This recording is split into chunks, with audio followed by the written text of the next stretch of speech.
일본의 국민 아이돌 그룹 아라시가 K-POP에 뿌리는 일본이라는 망언을 해 논란이 일고 있습니다.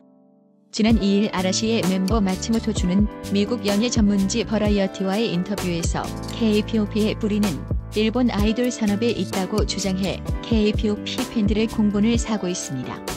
마츠모토 준은 자니스의 설립자 자니 키타자와는 60년 동안 많은 보이그룹을 만들었고 그것을 글로벌 표준으로 끌어올렸다면서 일본 연예계뿐만 아니라 아시아 대중문화 전반에 영향을 줬고 아시아 팝 세대가 부상했다고 말했는데요.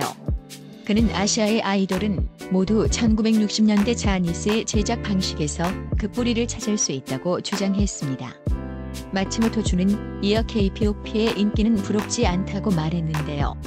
그는 나는 사람들이 생각하는 질투나 문화적 경계를 전혀 느끼지 못한다면서 오히려 자니 키타자와가 수십 년 전 만든 토대가 마침내 국경을 넘기 시작했다는 것에 자부심을 느낀다며 K-POP의 뿌리가 일본 아이돌 산업에 있다고 빗대어 말했습니다.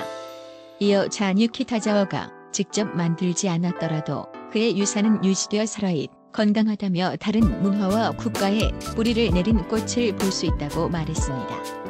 마츠모토 준이 언급한 자니 키타자와는 일본 아이돌 산업의 대부로 예쁜 소년들로 구성된 미국의 보이그룹 개념을 일본에 최초로 가져와 교육생 시스템을 구축한 인물입니다. 자니스 사무소 설립 이후 아라시를 비롯해 일본의 국민 아이돌 그룹인 스마과 카툰 등 수많은 인기 아이돌을 배출했는데요. 자니스 사무소 출신 아이돌이 일본 오리콘 차트 1위의 오랜 기록은 1974년부터 2010년까지 총 232회에 달할 정도라고 합니다. 아라시는 이상할 정도로 방탄소년단을 의식하는 행동이나 발언을 해 논란이 되기도 했는데요. 방탄소년단이 다이너마이트를 영문으로 발표해 빌보드 핫100 차트 1위를 차지하자 아라시도 팝가수 브루노 마스와의 협업으로 만든 Whenever You Call을 발표했지만 별다른 성과를 내지 못한 것으로도 유명합니다. 지난 9월 일본 매체 도쿄 스포츠는 아라시의 신곡이 전부 영어로 구성된 것은 소속사인 자니스가 방탄소년단을 의식한 결과라는 관계자 말을 인용해 보도했습니다. 아라시는 2020년을 마지막으로 활동 중단을 앞두고 있는데요. 관계자는 이번 곡에 자니스의 세계 진출 전략이 숨겨져 있다고 설명했습니다. 이어 현재 자니스는 미국과 세계에서 활약하고 있는 방탄소년단을 이상할 정도로 의식하고 있다면서 방탄소년단과 K-POP 열풍에 대항할 수 있는 아티스트를 만들 필요성을 통감하고 있다고 밝혔습니다. 아라시가 아이돌 활동의 마지막이 될 곡을 일본어로 부르지 않은 것에 대해 오랜 팬들은 분통을 터뜨리고 있는 상황이라고 하는데요. 관계자는 세계화를 따라잡기 위해 어쩔 수 없었다고 답했습니다. 최근 일본 아이돌이 한국 아이돌을 언급하면서 K-POP의 뿌리가 J-POP라는 발언을 하는 것에 대해 많은 K-POP 팬들은 불편해하고 있는데요. 일본 아이돌 그룹 탄도소년단은 유튜브에 공개한 뮤직비디오에 비공개 해시태그로 BTS와 K-POP 등을 몰래 넣어둬 논란이 되기도 했습니다. 아라시의 K-POP에 대한 의식을 분석한 어느 네티즌의 글을 보면 아라시는 현재 스마블 뛰어넘네 만회하는 그야말로 일본의 국민 아이돌입니다. 한국에서도 한국 아이돌의 암흑기 시절이긴 하지만 2005에서 2006년엔 꽤 인기가 많았었다. 하지만 SM 엔터테인먼트에서 에이스들만 모아 만든 동방신기가 나오고부터 아라시의 불행이 시작됐습니다.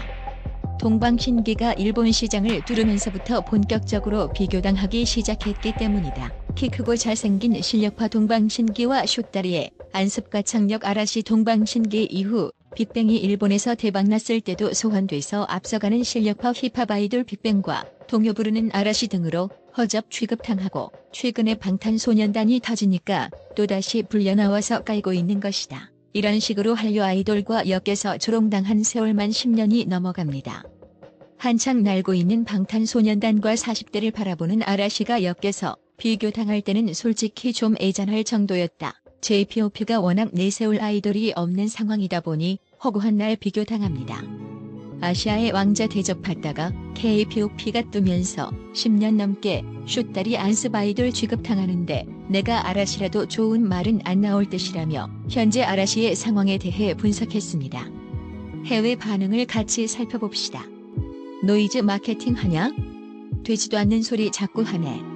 빨리 결혼이나 해서 은퇴해. 일본이들 연볼 외는 거 정말 짜증난다. 저런 소리 때문에 뭣도 모르는 유럽 유튜버들이 K-pop 보고 국책 사업이라느니 별 헛소리들 해대잖아. 내가 쟤네들을 왜 좋아했었을까? 진짜 말하는 게 앞뒤가 안 맞는 게 그 잘난 60년 동안 왜 한 번도 전 세계에서 반응이 없었냐? 제 말대로라면 진작에 빌보드 1위 하고 그래미도 갔었어야지. 아니 일본인들 진짜 뭐든 잘 되면 시초가 일본이라고 하는 거 소름 돋는다. 진지하게 말하면 90년대 아이돌 시스템은 일본 시스템 가져온 거 맞긴 한데 방탄은 아니올시다. 방탄소년단 정도 실력 되는 J-pop 아이돌이 있으면 제발 한 명이라도 데리고 와봐.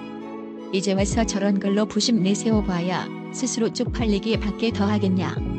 난 J-pop를 오래 들은 편에 속하는데 지금 K-pop에 준 영향력은 J-pop 전체보다 마이클 잭슨 한 명의 영향력이 수십 배는 더 클 거라 생각한다. 지금의 K-pop를 만든 건 보아와 빅뱅이지. 보아는 립싱크도 장르라는 이수만을 셀프 서덕션 시켰고 빅뱅은 곡발을 못 받으면 셀프로 만들면 된다는 개념을 방시혁에게 심어줬거든.